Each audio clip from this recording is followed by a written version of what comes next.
कि आपको लगता है कि इस तरह का सीटों का समीकरण यदि इंडिया या ये जो अलायंस बना है विपक्ष का, ये बनाने में कामयाब होता है तो एनडीए के लिए ये 2019 वाला चुनाव तो नहीं दिखाई पड़ता है, और शायद उस वजह से फिर एनडीए ने अपने कुनबे को ज्यादा बड़ा दिखाने का प्रयास। सो as far as 2024 is concerned, मेरे को 3 बस सबमिशंस है। पहला चीज जो मेजर स्टेक होल्डर, मैं उसी पे आती हूँ, वो है वोटर को चाहिए एक चेहरा। अगर आप 10 साल में देखें, एंड शशि थरूर इस बारे में काफी बार बोल चुके हैं कि एक प्रेसिडेंशियल फॉर्म ले चुकी है हमारी डेमोक्रेसी।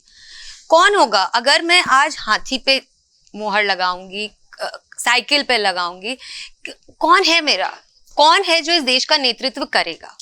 दूसरी चीज, जो बाकी जो रीजनल पार्टीज हैं वो कहेंगी, जैसा कि आप लोग कह रहे थे कि मेजॉरिटी सीट्स रीजनल पार्टीज लड़ेंगी, तो मेहनत हमारा कार्यकर्ता करेगा। क्या कांग्रेस अपना ईगो इतना नीचा करेगी और कहेगी कि हाँ हम किसी और को प्रधानमंत्री का चेहरा घोषित करेंगे? या में तो कह ही दिया है हालांकि, नहीं बाद में सीटें क्या, देखिए एक होता है प्री पोल अलायंस और पोस्ट पोल। बहुत सारी पार्टियां हैं, कोई एक दल नहीं है कि उनके ऊपर कोई गठबंधन, उनको पार्टी तोड़ने का कोई खतरा होगा। हो सकता है बाद के समीकरण कुछ और दिखाई दे, इसमें तो कौन सा घटक दल कितनी सीटें लाता है उस पर डिपेंड करेगा। नहीं, क्या has Congress ever been a friend of anyone? नहीं, जब वो सत्ता में थे क्या उन्होंने आरजेडी का साथ दिया? उन्होंने लालू यादव पे केस शुरू किया था। क्या उन्होंने नीतीश कुमार का साथ दिया? क्या उन्होंने वेस्ट बंगाल में ममता बनर्जी को छोड़ा?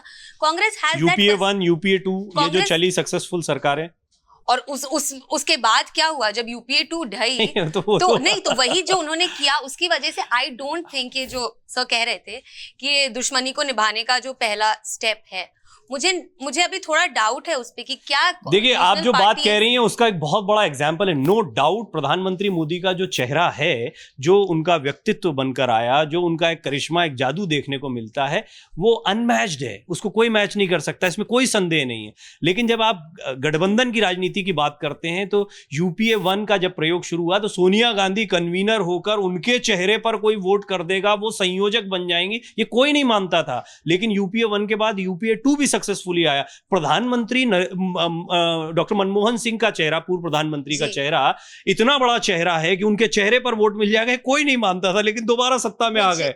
तो ऐसे में घटक दल या गठबंधन की राजनीति को क्या हमें हल्के में लेना चाहिए, ये प्रश्न। आई डोंट थिंक बहुत बड़ा चेहरा थे। नरेंद्र मोदी जी जो है उस समय पीछे रह गए थे, और एक बार जब लालकृष्ण आडवाणी का जोर चलता था पार्टी में तब। जी यूपीए 1 और यूपीए 2 आई डोंट थिंक इस वजह से आई थी बिकॉज सोनिया गांधी चेहरा थी या मनमोहन सिंह चेहरा था। आई थिंक उस समय the BJP did not have it's act right. All hands were not on the deck कि नहीं हमको ये मर के भी करके भी जीतना है चुनाव, सत्ता में आना है। आई थिंक वहां पर उस समय विपक्ष जो है वो उस हालत में नहीं था, तो it was an obvious choice I think for India कि नहीं यूपीए 1। और वही स्टेबिलिटी हमने देखी जो फिर अगले 5 सालों में करप्शन का खुलासा हुआ and the country said no. जिस राष्ट्रवाद और हिंदुत्व के ऊपर आज भी चुनाव लड़ा जाता है उसकी जमीन तैयार करने वाले Lalkrishna Advani and communication was a failure which mister Modi has fixed. Okay, तो आपको लगता है कि उनका कम्युनिकेशन, उनका बोलना इतना अच्छा रहा है कि वो जो है इन चीजों को पहुंचा भी पाए, जो वोटर कन्विंस हो गया।